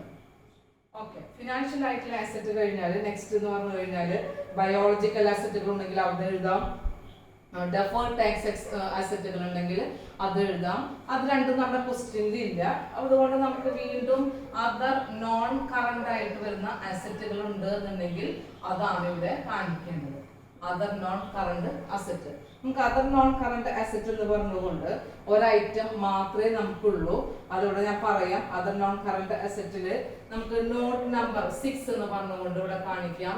നോട്ട് നമ്പർ 6 എന്ന് പറഞ്ഞു കഴിഞ്ഞാല് other non current asset. Non current അസറ്റിൽ നമ്മൾ എടുക്കേണ്ടത് ഇവിടെ ക്വസ്റ്റ്യൻ പ്രകാരം തന്നിട്ടുള്ളത് പ്രിലിമിനറി എക്സ്പെൻസസ് ആണ്. പ്രിലിമിനറി എക്സ്പെൻസസ് എന്ന് പറഞ്ഞു കഴിഞ്ഞാൽ നമുക്ക് എമൗണ്ട് തന്നിട്ടുള്ളത് 56,000 ആണ്. 56,000 ആണ്. അതില് 1/10 റൈറ്റ് ഓഫ് ചെയ്തിട്ടുണ്ട്.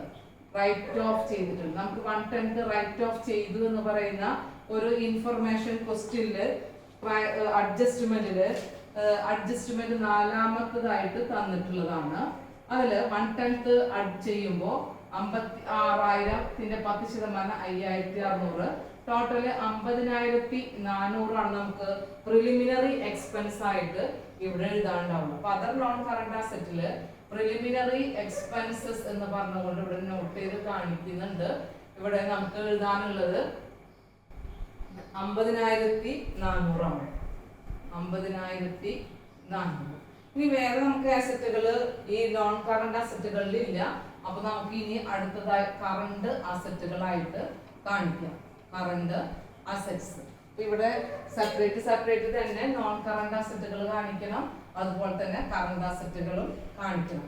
കറണ്ട് അസറ്റുകളിലും നമുക്ക് ഇതുപോലെ തന്നെ ഏത് വരും, ഫിനാൻഷ്യൽ ആയിട്ടുള്ള അസറ്റുകളൊക്കെ വരാറുണ്ട്. അതുപോലെ ഇൻവെന്ററി എന്ന് പറയുന്നത് വരാറുണ്ട്.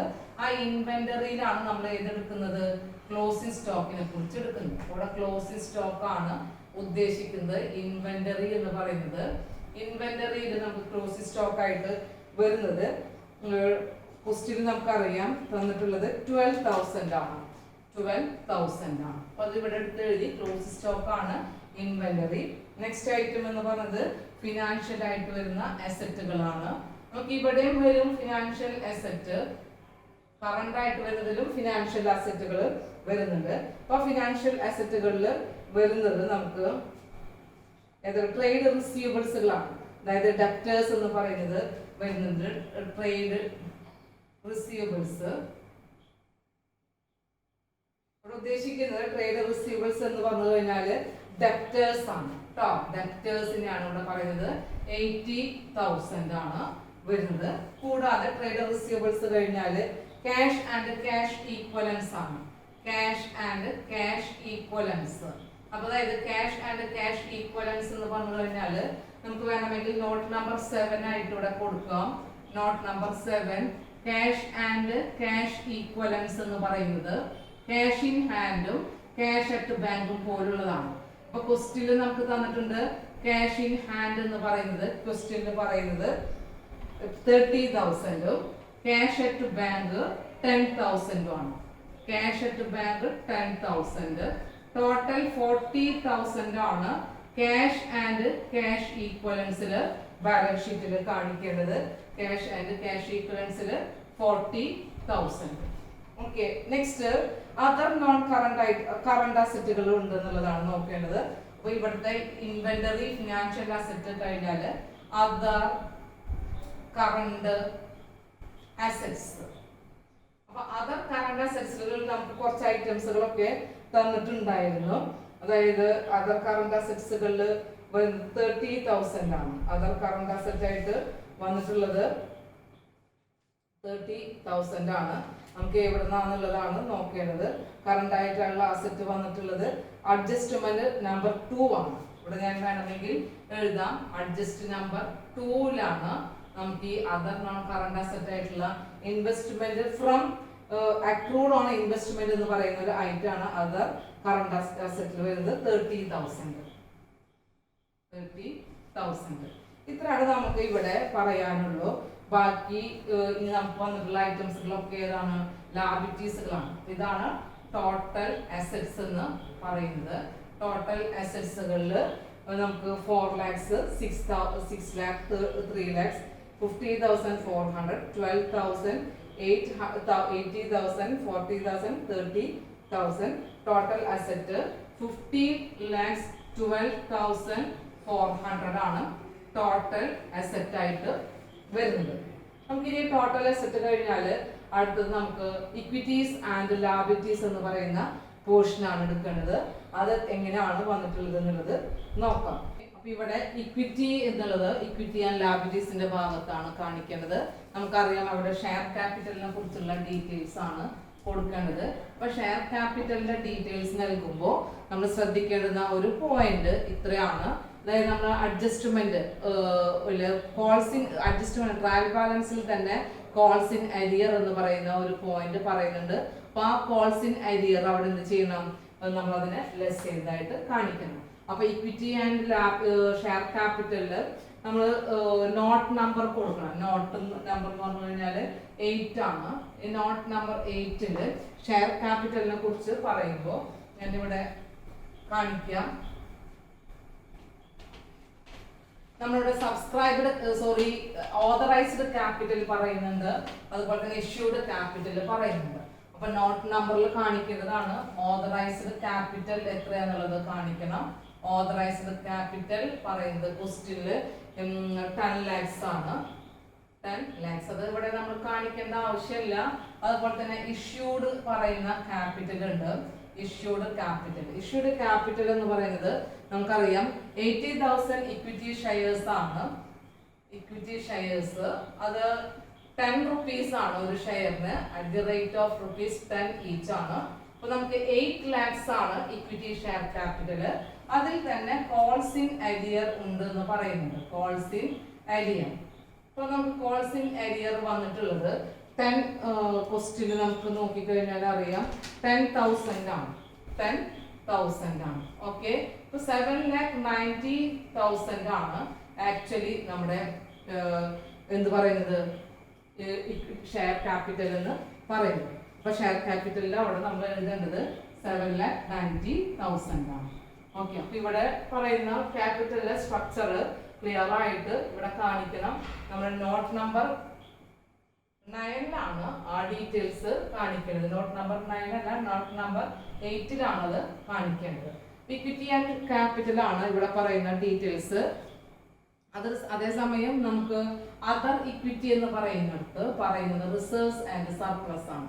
അതർ ഇക്വിറ്റി എന്ന് പറഞ്ഞു കഴിഞ്ഞാൽ റിസർവ്സ് ആൻഡ് സർപ്ലസ് ആണ്. അപ്പൊ നമ്മള് റിസർവ്സ് എന്ന് പറയുന്നതും സർപ്ലസ് എന്ന് പറയുന്നതും വളരെ കൃത്യമായിട്ട് തന്നെ മനസ്സിലാക്കിയിരിക്കണം എങ്ങനെയാണ് റിസർവ്സും സർപ്ലസും കാൽക്കുലേറ്റ് ചെയ്യേണ്ടത് എന്നുള്ളത്. അപ്പൊ ഞാൻ അവിടെ പ്രത്യേകം എഴുതി വയ്ക്കുന്നുണ്ട് എന്താണ് റിസർവ് കാൽക്കുലേറ്റ് ചെയ്യാനുള്ളത്, എന്തൊക്കെയാണ് സർപ്ലസ് എന്ന് പറയുന്നത്. അപ്പൊ നോട്ട് നമ്പർ 9 ആണ്.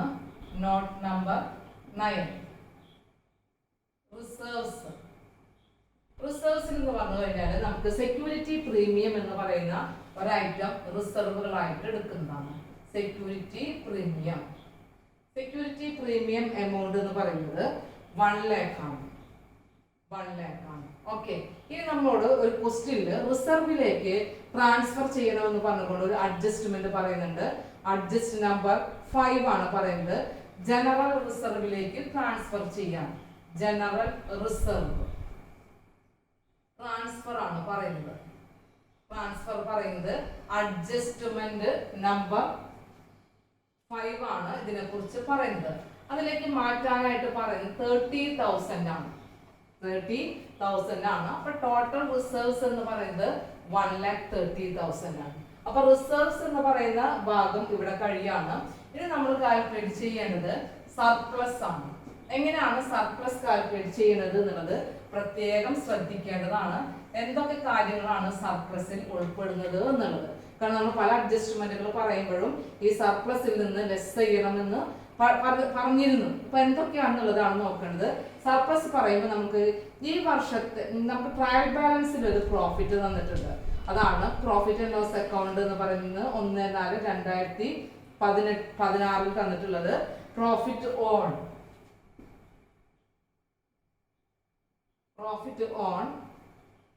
31/3/2016 1 lakh എമൗണ്ട് ആണ്. 1 lakh. ഇനി ഈ വർഷത്തെ പ്രോഫിറ്റ് ഉണ്ട്. നമ്മൾ പ്രോഫിറ്റ് കറന്റ് ഇയറിൽ നമ്മൾ കണ്ടുപിടിച്ചിട്ടുള്ള ഒരു പ്രോഫിറ്റ് ഉണ്ട്. ആ പ്രോഫിറ്റ് നമുക്ക് കിട്ടിയിട്ടുള്ളത് ഇവിടെ SOPL നമ്മൾ കണ്ടുപിടിച്ചിട്ടുള്ളതാണ് 1,27,000. ഓക്കെ, അപ്പൊ നമുക്ക് ടോട്ടൽ 2,27,000 നമ്മുടെ പ്രോഫിറ്റ് കിട്ടി. ഈ പ്രോഫിറ്റിൽ നിന്ന് നമ്മൾ എന്ത് ചെയ്യണം? ഡിവിഡൻഡ് നൽകാൻ പറഞ്ഞിട്ടുണ്ട്. അതുപോലെ തന്നെ നമുക്ക് കോർപ്പറേറ്റ് ഡിവിഡൻഡ് ടാക്സ് പ്രൊവൈഡ് ചെയ്യണമെന്ന് പറയുന്നുണ്ട്. അതുപോലെ തന്നെ റിസർവിലേക്ക് മാറ്റാനായിട്ട് പറഞ്ഞിട്ടുള്ളത് പ്രോഫിറ്റിൽ നിന്ന് തന്നെ ആയിരിക്കും. അപ്പൊ ആ 3 കാര്യങ്ങളും കൂടെ അഡ്ജസ്റ്റ് ചെയ്തിട്ട് വേണം നമ്മൾ നെറ്റ് പ്രോഫിറ്റ് ഈ സർപ്ലസ് എന്ന് പറഞ്ഞ് എടുക്കാനായിട്ട്. അപ്പൊ ഇവിടെ നമുക്ക് പ്രോഫിറ്റിൽ നിന്ന് മാറ്റേണ്ടത് ഫസ്റ്റ് വൺ എന്ന് പറഞ്ഞു കഴിഞ്ഞാൽ ട്രാൻസ്ഫർ ടു ജനറൽ റിസർവ്. നമുക്ക് ഈ transfer to general reserve adjustment 5 പറഞ്ഞിട്ടുള്ളതാണ്. അത് ട്രാൻസ്ഫർ ചെയ്യാൻ പറഞ്ഞിട്ടുള്ളത് 30,000 ആണ്. ഓക്കെ, ഇനി അടുത്തത് ലെസ് ചെയ്യേണ്ടത് എന്ന് പറയുന്നത് നമുക്ക് ഡിവിഡൻഡ് ആണ്. പ്രൊപ്പോസ്ഡ് ഡിവിഡൻഡ് ആണ്. പ്രൊപ്പോസ്ഡ് ഡിവിഡൻഡ് ഇതിനെ കുറിച്ച് നമുക്ക് ക്വസ്റ്റ്യനിൽ അഡ്ജസ്റ്റ്മെന്റിൽ പറയുന്നത് അഡ്ജസ്റ്റ്മെന്റ് 6 ആണ്. അഡ്ജസ്റ്റ്മെന്റ് 6 പറയുന്നുണ്ട് ഡിവിഡൻഡ് അവരുടെ ഷെയർ ക്യാപിറ്റലിന്റെ മുകളിൽ നൽകിയിരിക്കണം എന്നുള്ളത്. അപ്പൊ അവരുടെ ഷെയർ ക്യാപിറ്റൽ എന്ന് പറയുന്നത് ഷെയർ ക്യാപിറ്റലിന് മുകളിൽ 10% ആണ്. ഓക്കെ, അപ്പൊ 7,90,000 ആണ് അവരുടെ ഷെയർ ക്യാപിറ്റല്. അപ്പൊ 7,90,000 10% എത്ര നോക്കുക. അതാണ് നമ്മൾ എന്ത് കൊടുക്കേണ്ടത്?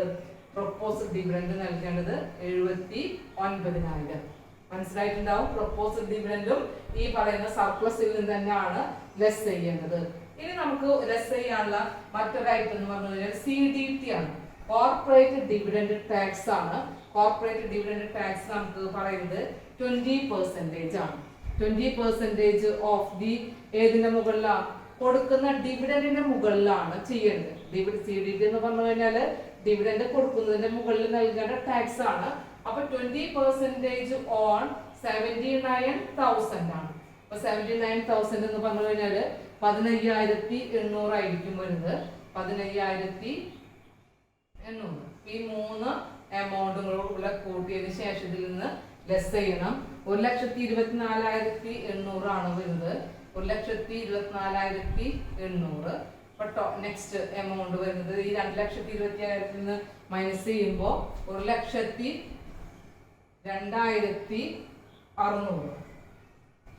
അപ്പൊ നമ്മുടെ റിസർവ്സ് ആൻഡ് സർപ്ലസ് എന്ന് പറഞ്ഞു കഴിഞ്ഞാല് 2,32,600 ആണ് ടോട്ടൽ വരുന്നത്. 2,32,600. ഇതാണ് നമുക്ക് എവിടെ കാണിക്കേണ്ടത്? റിസർവ്സ് ആൻഡ് സർപ്ലസ് എന്ന് പറഞ്ഞുകൊണ്ട് കാണിക്കേണ്ടത് 2,32,600. ക്ലിയർ ആയിട്ടുണ്ടായിരിക്കുന്നു വിചാരിക്കുന്നു. ഇത്രയുള്ള profit for the previous year, profit for the current year, less general reserve, അതുപോലെ തന്നെ പ്രൊപ്പോസ്ഡ് ഡിവിഡന്റ്, ദെൻ CDT. ഇതൊക്കെ നമുക്ക് അഡ്ജസ്റ്റ്മെന്റിൽ പറയുന്ന ഐറ്റംസുകളാണ്. CDT പറയുന്നത് അഡ്ജസ്റ്റ്മെന്റ് നമ്പർ 9 ആണ്. അഡ്ജസ്റ്റ്മെന്റ് നമ്പർ 9 ആണ് ഈ CDT യെ കുറിച്ച് പറയുന്നത്. അതൊന്നും കൂടെ ശ്രദ്ധിച്ചാൽ മതി. അപ്പൊ നമ്മുടെ റിസർവ്സ് ആൻഡ് സർപ്ലസ് എന്ന് പറയുന്ന ഐറ്റായി. ഇനി നമ്മൾ നോക്കേണ്ടത് തേർഡ് വൺ ലാബിലിറ്റീസുകളാണ്. ലാബിലിറ്റീസിൽ തന്നെ നമുക്കറിയാം ഏതൊക്കെ ലാബിലിറ്റി ഉണ്ട്. നോൺ കറണ്ട് ലാബിലിറ്റി ഉണ്ടായിരിക്കും, കറണ്ട് ലാബിലിറ്റി ഉണ്ടായിരിക്കും. ഇവിടെ ക്വസ്റ്റ്യനില് നോൺ കറണ്ട് ലാബിലിറ്റീസ് എന്ന് പറഞ്ഞുകൊണ്ട് തന്നിട്ടുള്ളത് ഫിനാൻഷ്യൽ ലാബിലിറ്റി ആയിട്ടുള്ള നോൺ കറണ്ട് ലാബിലിറ്റി തന്നെ ഫിനാൻഷ്യൽ ലാബിലിറ്റിയില് എന്ത് തന്നിട്ടുണ്ട്? ഒരു ബോറോയിങ് എന്ന് പറയുന്ന ഒരു ഐറ്റം ഉണ്ട്. അപ്പൊ ആ ബോറോയിങ് എന്ന് പറഞ്ഞു കഴിഞ്ഞാൽ നമുക്കറിയാം അത് ഡിബെഞ്ചേഴ്സിനെ കുറിച്ചിട്ടാണ് പറയുന്നത്.